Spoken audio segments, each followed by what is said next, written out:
안녕하십니까, 데니엘 윤입니다. 지난 시간에 이어서 이번에도 저와 항상 같이 하는 유튜브 방송 되도록 하고요. 여러분들에게 주식으로 꿀버스를 태워드릴 수 있도록 제가 오늘도 좋은 정보 그리고 여러분들에게 도움되는 정보들을 제가 준비해서 가져왔습니다. 지난 시간에 이어서 제가 항상 이야기할 때 NH투자증권, 제가 이쪽하고는 전혀 관련이 없습니다. 뭐 협찬받은 것도 아니고요. 아무 관련이 없는데 이 프로그램을 사서 여러분들에게 설명을 드리고 있는데, 지금 다운받지 못하고 이 화면을 처음 보시는 분들은 지금 제가 요 위에 그 다운받는 방법부터 어떻게 하는지에 대한 설명을 여기 드렸으니까 참조해 주시면 좋을 것 같고요.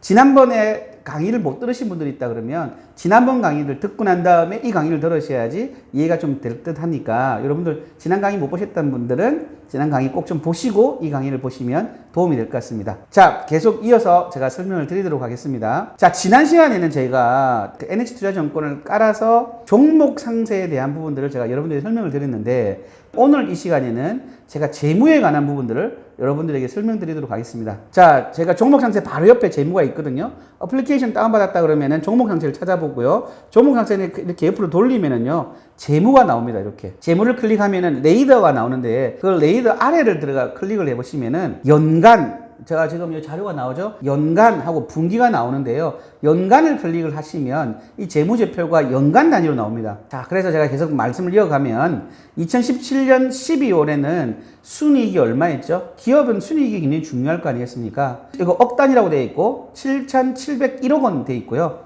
2018년도에는 6,279억 원, 2019년도 12월 결산을 해보니까 3,968억 원이 되어 있습니다. 접근은 20년 추정이 나오고 있죠. 그래서 여러분들도 이 추정이라는 말은 여러분들 것도 아마 나올 것 같은데, 이게 얼마 나올지는 모르겠어요. 접근은 지금 캡처를 당시에는 8천억 정도 나온다는 말이거든요. 그러면은 2017년도에는 7천억 하다가 2018년에는 6천억, 2019년도에는 3,900억, 요 정도 했으면 점점점 영업 당기순이익이 줄어들고 있죠. 근데 2020년도에는 8천억 정도 한답니다.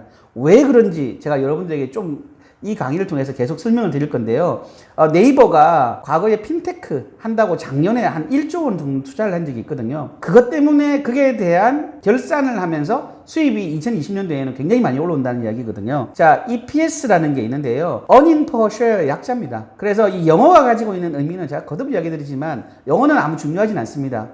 한 주당 이익, 이렇게 보면 됩니다. 제가 지난 시간에 뭐라고 이야기했냐면, 네이버는 약 1억 6,400만 주 정도가 주식이 있는데, 그건 전체적인 주식이잖아요. 그죠? 그거를 한 주로 나누었을 때 실제 수익이익이 얼마냐?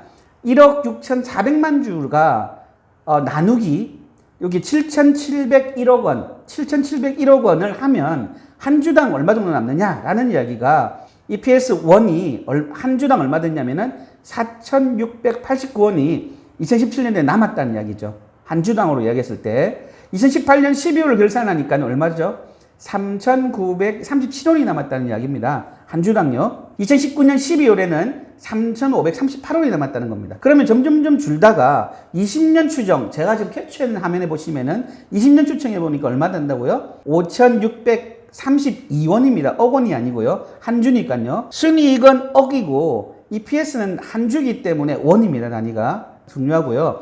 제가 지난 시간에도 제가 설명드리다가 말았던 것이 PER이라는 거거든요. 여러분들이 알고 있는 PER은 무조건 낮으면 좋다라고 생각하는데요. 꼭 그렇지만 않습니다. PER은 과거의 PER이 있고 현재의 PER이 있고 미래의 PER이 있는데, 보통 제가 보니까 보통 사람들이 투자할 때 과거의 PER을 보고 이 회사를 투자하는 경우가 굉장히 많거든요. 이러면 대부분 실패합니다. 그래서 미래의 PER을 보고 투자하라 라고 하는 건데, 그러면 PER이 도대체 뭐길래 여러분들이 중요하게 생각해야 되는지 제가 앞으로 PER에 대한 정말 깊이 있게 드릴 과정으로 제가 설명드릴 거니까 제 유튜브를 계속 봐주시면 그런 부분에 대해서 정말 꿀버스를 탈 수 있는 그런 내용들을 설명드리도록 하겠습니다.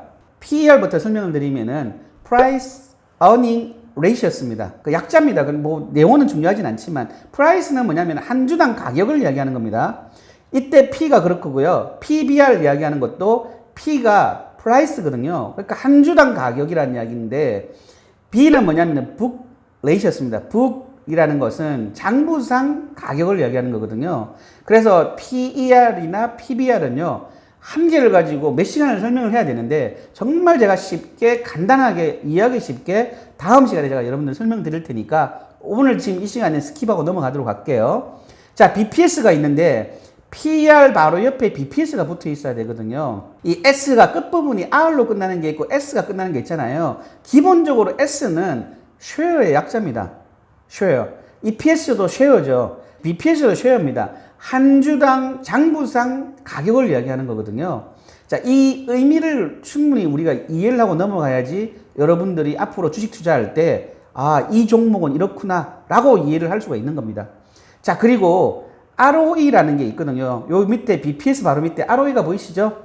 자, ROE가 지금 2017년도에는 18.50, 2018년도에는 12.97, 2019년도에는 10.56이잖아요. 근데 이 ROE는요, 너무나 중요한 게 워런 버핏도 ROE를 놓고 투자를 합니다. 그럼 여러분들도 워런 버핏이 그렇게 중요하게 생각한다고 하면 우리도 그 의미를 가지고 있는 의미를 우리가 이해를 해야 되겠죠. ROE는 뭐냐면은요, Return on Equity라고 이야기하거든요. Equity라는 게 뭐죠? 뭔가 흐름인데 이걸 우리나라 말로 하면은 자기 자본 이익률이라고 부르거든요. 뭐 좀 말하기는 좀 어렵지만 이 영어는 중요하지 않습니다. 그냥 기준점만 잘 잡으면 돼요. ROE가 워런 버핏은 뭐라고 이야기하냐면 15 이상만 넘어가면 되게 좋다고 합니다. 자, 이 부분도 제가 좀 이따가 설명을 다시 한번 드릴 건데 ROE는 기준점을 제가 잡는 기준점은 얼마냐면은 10입니다. 10. 10이면 굉장히 훌륭하다라고 봐지거든요.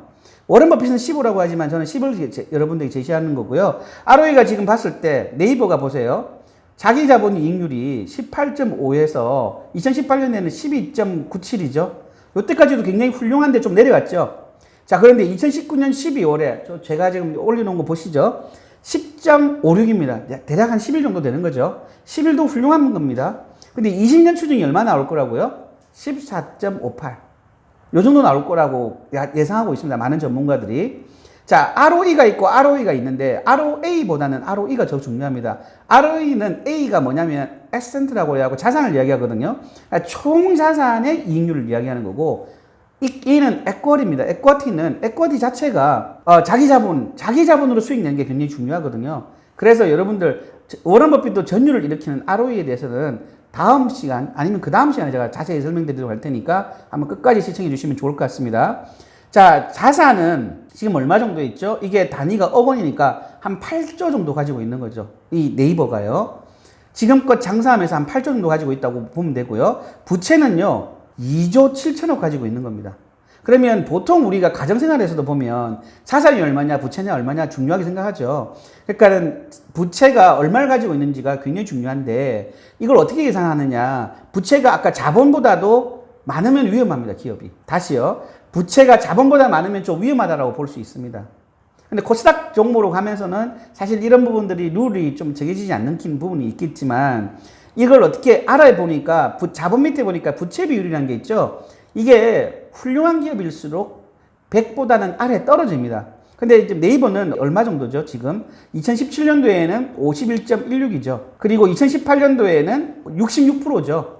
자, 이 66%다, 51%다, 이건 뭐냐면은 자본 총계 대비 부채를 얼마 가지고 있느냐. 그래서 비율이 나옵니다. 자, 지금 보면 자본 총계는 얼마죠? 5조 3천억인데 부채는 2조 7천억이죠. 딱 봐도 그냥 50% 정도는 되죠. 그래서 부채 비율이 51.16이 나온 거고요. 2018년도에 보면 자본 총계가 얼마죠? 5조 9천억이죠. 그런데 부채는 3조 9천억이 된 거죠. 그러니까 부채 비율이 얼마 정도죠? 66 정도 나오는 거죠. 아직까지도 굉장히 훌륭하죠. 그리고 또 2019년도에 보니까는 얼마죠? 자본 총계가 6조 5천억인데 부채 총계는 5조 7천억, 8천억 정도 봐야 되겠죠. 그러니까 89% 정도 나오는 거죠. 자, 이렇게 보시면 되는 거고요. 유보율이라는 건 뭐냐면은 유보율이 지금 몇 프로죠? 35,900%. 어마어마하죠. 자, 이건 뭘 이야기하냐면은 이 네이버가 나중에 또 살펴보면 알겠지만은 자본금이라고 있거든요. 그 자본금의 몇 배를 가지고 있느냐면은 대충 한 350배 정도를 가지고 있다는 이야기입니다. 유보율이. 현금으로. 유보율이라는 거는 현금을 이야기하거든요. 자기 자본의 약 350배 정도를 가지고 있다는 겁니다. 근데 이 유보율이 훌륭하지 않다라고 이야기할 때 어떤 기업이든 간에요. 보통 몇 프로를 부르냐면은 200%에서 한 500% 정도 가지고 있으면 아주 훌륭하다고 하거든요. 근데 지금 이 네이버는 무려 35,900%입니다. 그러면 몇 배라고 볼 수 있죠? 350배니까 돈을 어마어마하게 가지고 있으면 안 푸는 겁니다, 한마디로. 그래서 이건 약자로 지금 제가 어플리케이션을 보고 이해를 할 수 있도록 제가 설명을 드리니까 앞으로 여러분들도 주식 투자를 하신다고 하면 이 내용을 꼭 숙지하시고 투자하시면 여러분들이 큰 도움이 되실 것 같고요. 앞으로 이렇게 여러분들의 기준점을 제가 세워드리도록 하겠습니다. 자, 그래서 오늘은 또 여기까지 제가 진행을 하고요. 다음 시간에는 제가 요 기업 정보, 요게 기업 정보 보이시죠? 요 기업 정보에 대한 설명을 제가 자세히 드리도록 하겠습니다. 좀 끝까지 제 강의 들어주셔서 감사하고요. 다음을 또 기대해 주시면 감사드리겠습니다. 다음 시간에 뵙겠습니다.